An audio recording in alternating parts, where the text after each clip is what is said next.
Hi, I'm Nicholas Joe, design engineer for this refined product sampling system. Our customer can be able to use this in order to sample to either LS14, increasing their capacity that they can sample. And they'll basically be able to use it to monitor their diesel sampling blends and ensure that it meets specifications. Basically, we have it set up right now so that they can flow through our fast loop off of their pipeline, and using that, they can use our circulation pump in order to maintain continuous flow.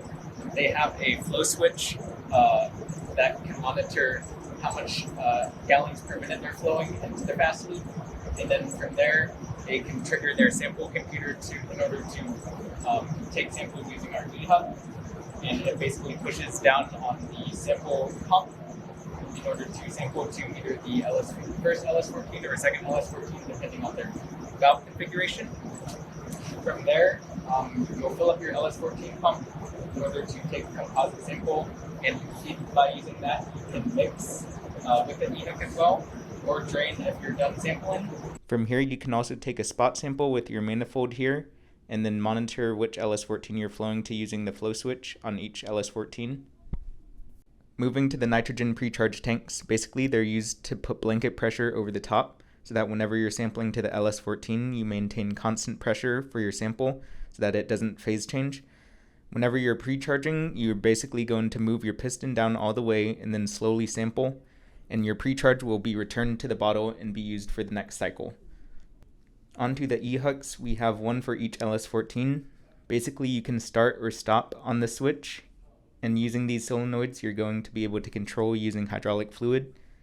So you have your purge drain solenoid, your sample pump solenoid, and your mixing solenoid. These are all wired already in the junction box here on the right side. Basically, this can be used to send a signal in order to either take a sample, mix your LS14 composite sample, or purge and drain using either a manual mixing button on the junction box or sending a signal from your flow computer. These are your sample pumps. They're connected on the fast loop of the sample system. Basically, on this T, you're going to be able to actuate and take a plunge sample into the body, and whenever you actuate back, you're going to push the sample back down and into the smaller sample line. Using each of these three-way valves, you can select whether you want to sample to the first LS14, turn it, and sample to the second one.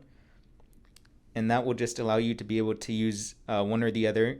And closing it off with these ball valves in the middle, you can either block off one way or the other if you need to perform maintenance.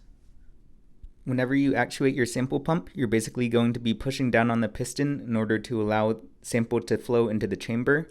When you actuate again, you will push pressure on top of the piston and force sample out. You have a check valve in order to direct flow into your sample line and out to either LS14. Basically, recapping the entire system, during FAT we were able to verify the electrical components were working. We took samples with our sample pumps. We were checking at the bottom end and high end of our sample capacities. We pre-charged our LS14 and took samples into each LS14 and showed the MTS tracker as well as the physical tracker moving in tandem in order to show how full each was. And then we were able to also test each pressure relief valve in order to ensure safety during the sampling process. We also added, after that process, these manual push button valves in order to add the option to manually drain, or they can continue to drain it from the flow computer signal. And on the back, we also tubed their relief outlet from their eHook pressure, which would spew hydraulic fluid, and basically tube that down to the skid to maintain cleanliness and safety.